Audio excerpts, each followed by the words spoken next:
मानव अधिकार दिवस के अवसर पर राजस्थान के घुमंतु समाज ने प्रधानमंत्री मोदी तथा भजनलाल सरकार का आभार जताया है। घुमंतु समाज के प्रदेश अध्यक्ष अनीश कुमार नाडार ने जयपुर के यूथ हॉस्टल में आयोजित एक कार्यक्रम में बताया कि आजादी के बाद पहली बार घुमंतु, अर्धघुमंतु तथा विमुक्त जाति के गरीब नागरिकों के उत्थान के लिए विशेष अभियान चलाकर सम्मान दिया। इस योजना की शुरुआत के लिए प्रधानमंत्री नरेंद्र मोदी और भजनलाल सरकार का घुमंतु समाज के पंच पटेलों ने धन्यवाद प्रस्ताव पारित किया।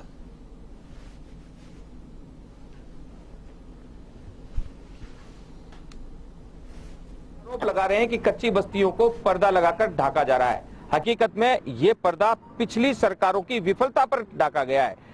घुमंतु समाज के हित के लिए, कच्ची बस्ती के हित के लिए जयपुर शहर में माननीय जिला कलेक्टर डॉक्टर जितेंद्र सोनी के नेतृत्व में भजनलाल सरकार ने सर्वे का काम शुरू कर दिया है।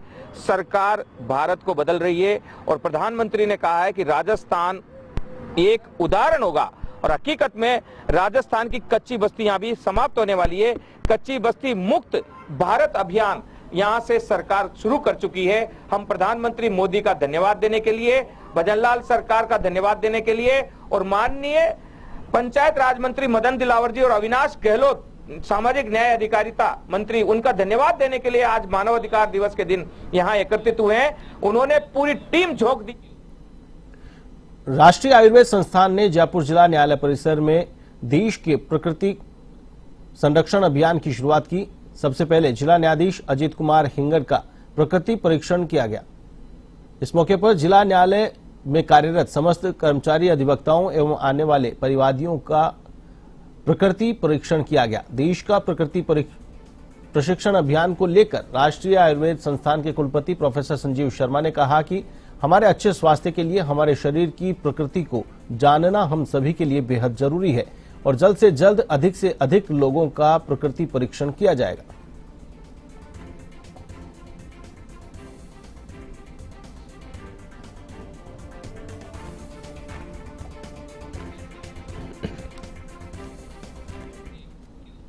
राजस्थान की अर्थव्यवस्था में राइजिंग राजस्थान समिट के तौर पर एक और अध्याय जुड़ने जा रहा है। देश विदेश से पहुंचे मेहमान समिट में शिरकत कर रहे हैं।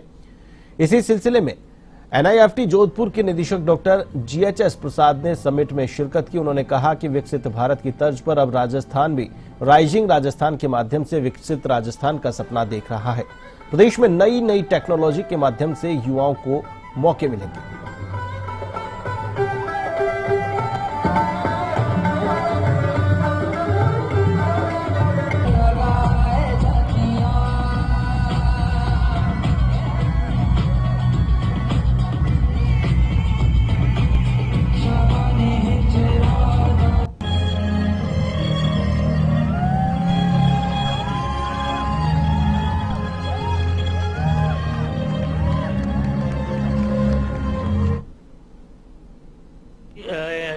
जयपुर में दिसंबर 9 को 10th और 11th राइजिंग राजस्थान इवेंट हो रहा है। सो मैं प्रोफेसर GHS प्रसाद, निर्देशक NIFT जोधपुर, मैं यहाँ आया ये इवेंट में भाग लेने के लिए। और यहाँ अभी राजस्थान में बहुत कुछ हो रहा है। राइजिंग राजस्थान इवेंट में पहले भी लास्ट मंथ में भी आया। ये राइजिंग राजस्थान का प्री इवेंट में भी पार्टिसिपेट किया। सो इस दौरान में अभी राजस्थान में बहुत अच्छा डेवलपमेंट, बहुत अच्छा स्कोप हो रहा है कि इंडस्ट्री के लिए। इसी दौरान में ये हमारा फैशन इंडस्ट्री के भी बहुत कुछ होने वाला है आगे साल में। तो हमारा NIFT का हमने यहाँ बहुत कुछ काम किया, पर्टिकुलरली खास करके हैंडीक्राफ्ट्स का विभाग में। हमने पिछले 5-6 साल में 42 हैंडीक्राफ्ट क्लस्टर को स्टडी किया। हमारा स्टूडेंट्स और फैकल्टी ने इन हैंडीक्राफ्ट क्लस्टर को जाकर वहाँ आर्टिजन से इंटरेक्ट करके उनसे हमारा स्टूडेंट्स ने उनका ट्रेडिशनल स्किल्स सीख लिया और हमारा स्टूडेंट्स उन आर्टिजन्स को क्रिएटिव आइडियाज़ दिया है और प्रोडक्ट डाइवर्सिफिकेशन के लिए आइडियाज़ दिया।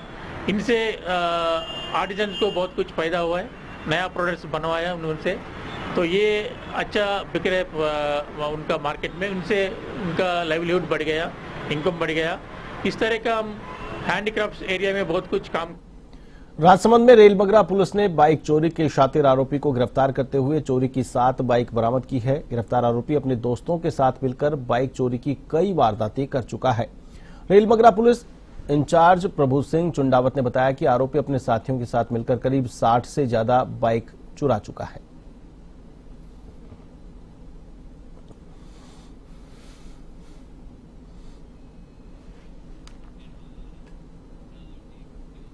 Rising Rajasthan global investment summit 2024 का दूसरा दिन जेईसीसी में प्रवासी राजस्थानी सम्मेलन का आयोजन किया गया, जहां मुख्यमंत्री भजनलाल शर्मा ने संबोधित करते हुए कहा कि यहां 82 तरह के खनिज हैं।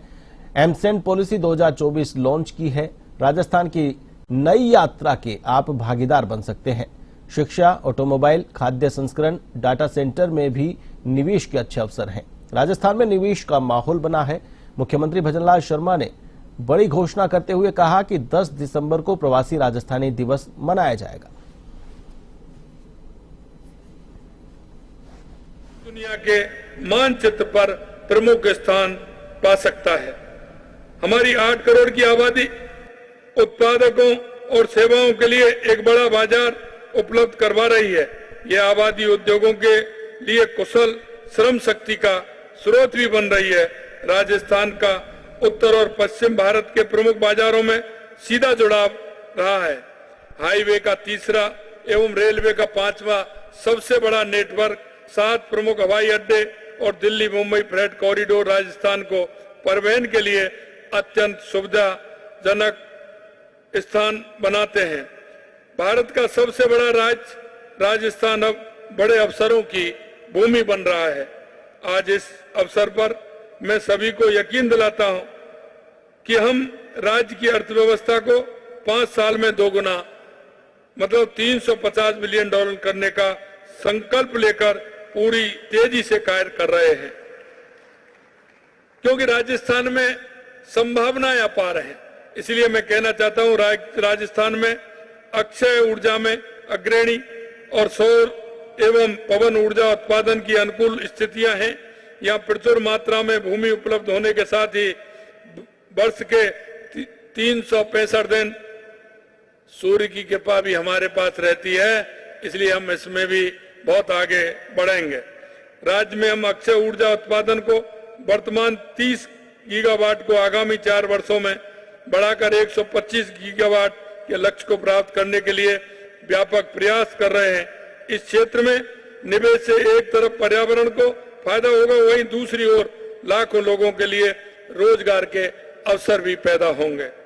राजस्थान पर्यटन की दृष्टि से भी एक ऐसा राज्य है जहां राजस्थान का हर कोना अपनी समृद्धि, धरोहर, प्रकृति, संस्कृति, विविधताओं का दर्शन करवाता है।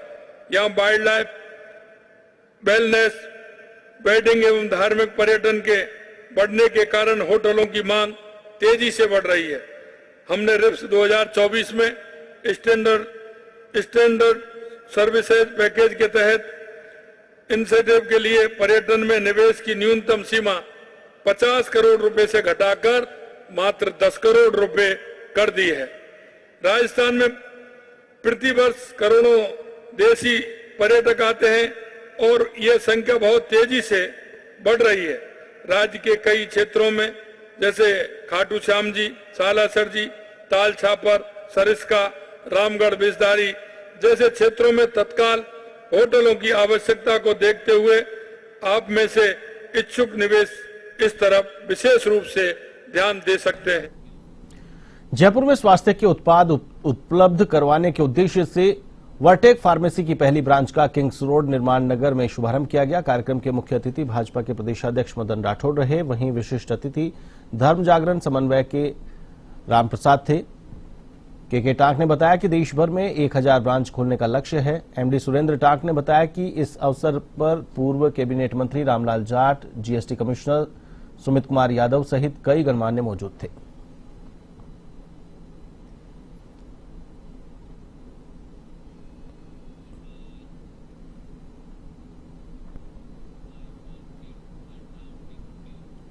अखिल भारतीय सांगलिया धूनी के पीठाधीश्वर स्वामी ओमदास महाराज मंगलवार को मकराना के दौरे पर रहे। इस दौरान स्वामी ओमदास महाराज ने जाखली गांव के अस्पताल में भामाशाह के सहयोग से नवनिर्मित पानी की टंकी का लोकार्पण किया। टंकी का निर्माण स्वर्गीय मेवाराम फौजी की स्मृति में उनकी पत्नी मोहिनी देवी और परिजनों ने करवाया है। लोकार्पण कार्यक्रम में मकराना प्रधान व भाजपा प्रत्याशी रही सुमिता भींचर और बड़ी संख्या में ग्रामीण मौजूद थे।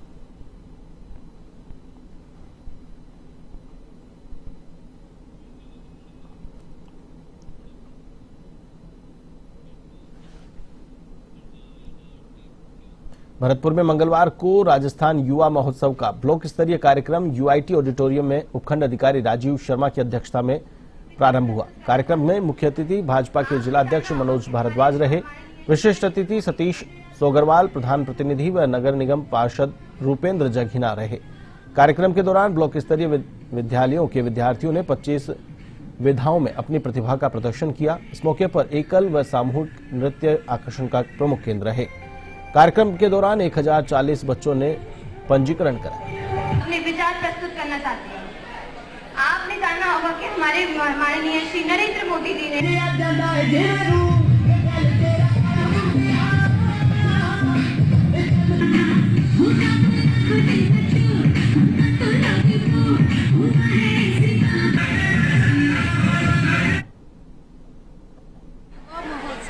आज आयोजित किया जा रहा है ऑडिटोरियम में, जिसमें 1040 बच्चों ने अपना रजिस्ट्रेशन कराया है और 25 विविध कलाओं में यहाँ प्रतियोगिताएं आयोजित की जा रही हैं। एसडीएम साहब की अध्यक्षता में कार्यक्रम का शुभारंभ।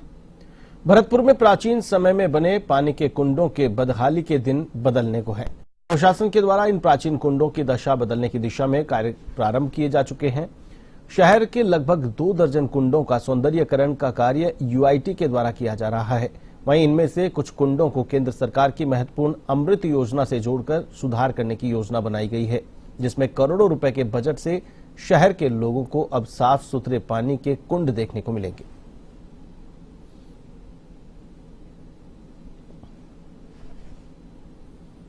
साथ में अमृत 2.0 जो है उस बजट से इनका रिजुवेनेशन किया जा रहा है। जैसा कि आपको पता है, पूर्व में जो वाटर बॉडीज होती थी उनके साथ में कुआं होता था और जो पानी के जो तालाब होते थे उससे ग्राउंड वाटर भी रिचार्ज होता था।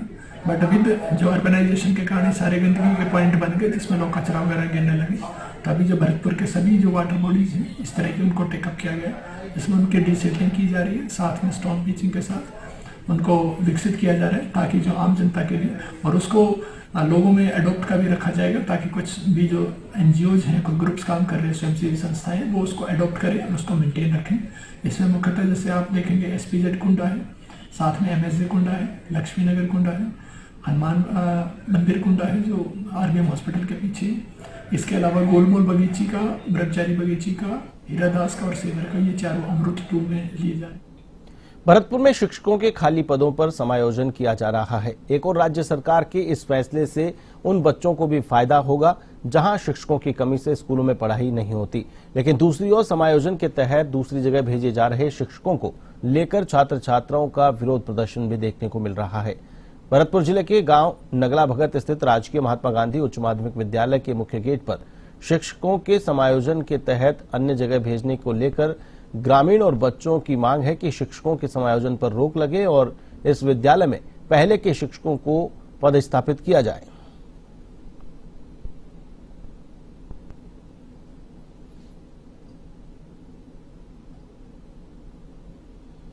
प्राइवेट स्कूल से निकाल के यहाँ पे किए और यहाँ पे मैडम ने 1 साल तो बच्चों की एक बच्चे पे मेहनत की है। उन लोगों ने एक बच्चे की कमियां ढूंढी हैं कि किस बच्चे में क्या कमी है और वो कमी के हिसाब से बच्चों को पढ़ा रही हैं। तो हाँ, बच्चों को अच्छी पढ़ाई दे रही हैं, मतलब टीचिंग अच्छी है उनकी। तो हमें वही। राजस्थान प्रदेश के इकलौते हिल स्टेशन माउंट आबू में सर्दी के तेवर तीखे हो गए हैं। उत्तर भारत में बर्फ गिरने से सर्द हवाएं चलने के कारण महज 12 घंटे के दौरान तापमान में करीब 5.5 डिग्री की गिरावट आई है। सिरोही जिले के माउंट आबू में सर्दी के इस सीजन में अब तक का सबसे कम तापमान दर्ज किया गया। मौसम विभाग के अनुसार तराई के क्षेत्रों में बर्फबारी होने से तापमान में गिरावट आई है। इससे मैदानी क्षेत्रों में सर्दी बढ़ जाएगी। वहीं कुछ स्थानों पर कोहरा भी नजर आ सकता है। कुछ दिनों तक तापमान में उतार चढ़ाव की स्थिति बनी रहेगी।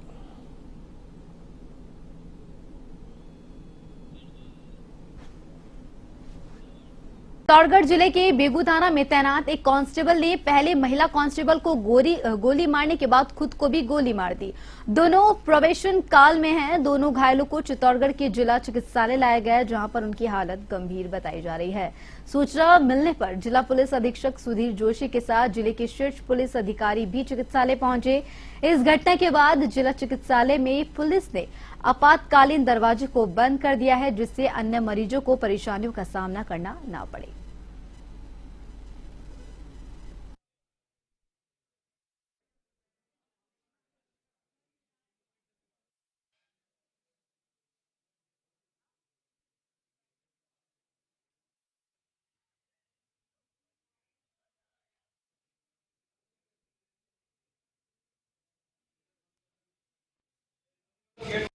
देखिए, बेगू थाना क्षेत्र की घटना है और जो जानकारी मिली है उसमें हमारा रिक्रूट कांस्टेबल है सियाराम, उसने एक रिक्रूट महिला कांस्टेबल है पूनम, उसको गोली मारी है, जानकारी मिली है। और फिर उसने कांस्टेबल ने खुद को भी गोली मारी है और दोनों ही काफ़ी सीरियस कंडीशन में बेगू से रेफर होके आए हैं। यहाँ इलाज चल रहा है। दुखद घटना है। कैसे दोनों नहीं, अभी इलाज चल रहा है और इलाज के बाद में यहाँ पे जो प्राथमिक जांचें हैं उसके बाद स्थिति मालूम पड़ेगी। अभी बता रहे हैं कि समलैंगिक विवाह को मान्यता देने पर सुप्रीम कोर्ट के फैसले का इंतजार किया जा रहा है, लेकिन भवानी मंडी के लक्ष्मी नगर में 2 युवतियों ने समलैंगिक विवाह करने की इच्छा जताते हुए कोर्ट में आवेदन दिया है। इस पर कोर्ट ने दोनों युवतियों को लिव इन में रहने की इजाजत दे दी है। इनकी 4 वर्ष पूर्व दोस्ती हुई थी। साथ रहते हुए दोनों की दोस्ती प्यार में बदल गई। अब दोनों एक दूसरे से विवाह करना चाहती हैं, लेकिन परिवार की ओर से इसका विरोध करने पर उन्होंने न्यायालय की शरण ली। दोनों युवतियों ने बताया कि जल्द ही वह हिंदू रीति रिवाज से शादी कर दुनिया में मोहब्बत की एक मिसाल पेश करेंगे।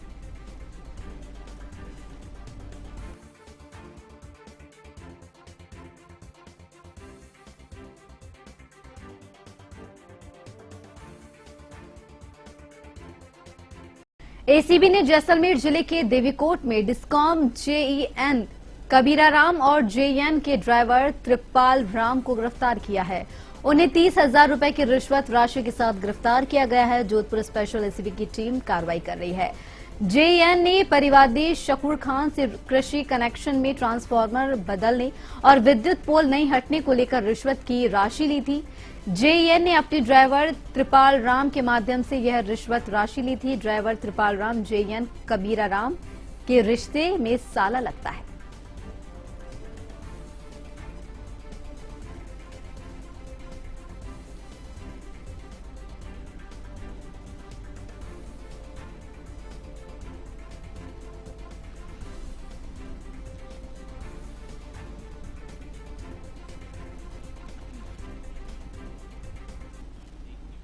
टोंक कोतवाली थाना पुलिस इन दिनों खासी चर्चाओं में है।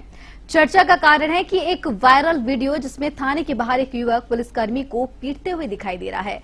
इतनी देर में थाने के अंदर से कुछ पुलिसकर्मी आकर उस युवक को पकड़कर थाने में ले जाते हैं। पुलिस को मारने वाला युवक मानसिक रोगी बताया जा रहा है। वहीं कोतवाली थानाधिकारी भंवरलाल वैष्णव ने बताया कि युवक काली पलटन का रहने वाला है। एसडीएम के एक नोटिस की तालीम के लिए उसे बुलाया गया था, लेकिन इस दौरान यह घटना हो गई। युवक मानसिक रोगी है और इसका इलाज चल रहा है।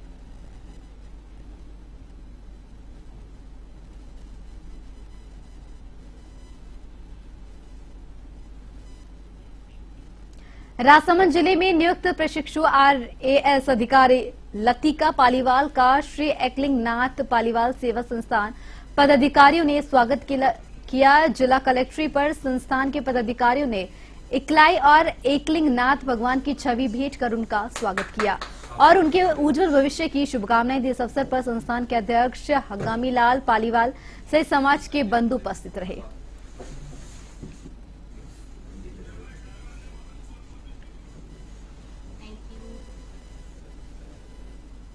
और प्रशिक्षु आरएएस लतिका पालीवाल का जो है उनके संस्थान पहुंचने पर स्वागत सम्मान किया गया। एकलिंगनाथ पालीवाल समाज की ओर से जो उनका स्वागत सम्मान किया गया और उनके उज्जवल भविष्य की भी कामना की गई।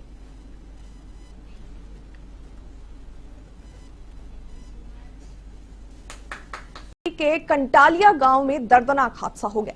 अनियंत्रित बाइक पुलिया से नीचे जा गिरी, जिससे बाइक सवार की मौके पर ही दर्दनाक मौत हो गई। सूचना पर बगड़ी नगर पुलिस थाने में हेड कांस्टेबल दीनाराम चौधरी सहित टीम मौके पर पहुंची और मामले की जांच पड़ताल शुरू कर दी।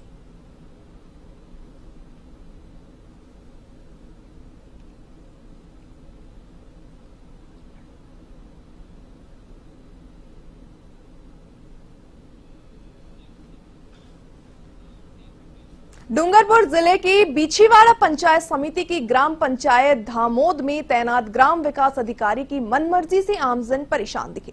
लोगों ने बताया कि अधिकारी मर्जी से फोन उठाते हैं। लोग अपनी समस्याओं को लेकर लगातार परेशान हो रहे हैं, लेकिन ग्राम विकास अधिकारी का इस पर ध्यान ही नहीं है।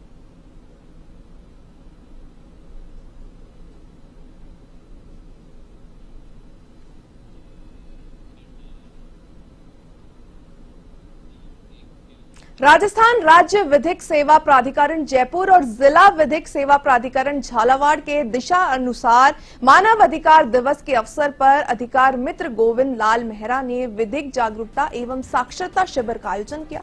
शिविर चौमहला के ग्राम धामंदा कला के मनरेगा कार्यस्थल और ग्राम सेवा सहकारी समिति ग्राम पिपलिया खुर्द डक के आयोजित किया गया।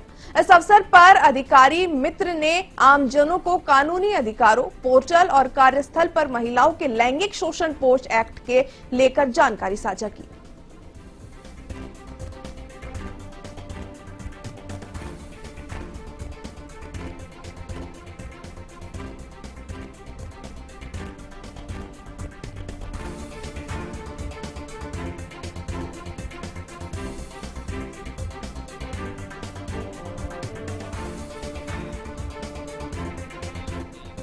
मकराना में विश्व हिंदू परिषद के तत्वाधान में बांग्लादेश में हिंदुओं पर हो रहे आक्रमण और निर्दोष हिंदुओं की गिरफ्तारी के अलीलंब रोकने की मांग को लेकर वाहन रैली निकालकर विरोध प्रदर्शन किया। साथ ही आपको बता दें, राष्ट्रपति के नाम मकराना उपखंड कार्यालय पहुंचकर एसडीएम अंशुल सिंह को ज्ञापन भी सौंपा गया है। वहीं इस दौरान पूर्व विधायक रूपाराम मुरावटिया, पूर्व विधायक श्रीराम भींचर सहित अन्य लोग भी मौजूद रहे।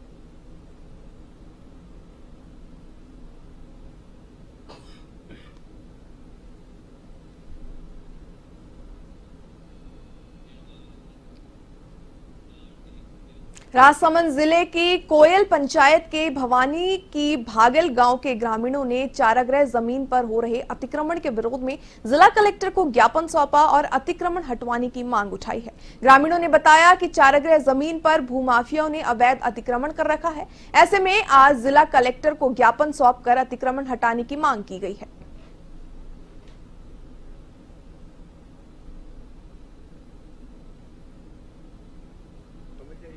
के अंदर हमारे जो गौशाला है, गौशाला जमीन है, उसके अंदर दूसरी पंचायत वाले आके भी अतिक्रमण कर रहे हैं, उससे पैसे ले रहे हैं और बिकाऊ करके उन लोगों को दे रहे हैं। समस्या ये सरनोट के अंदर हमारे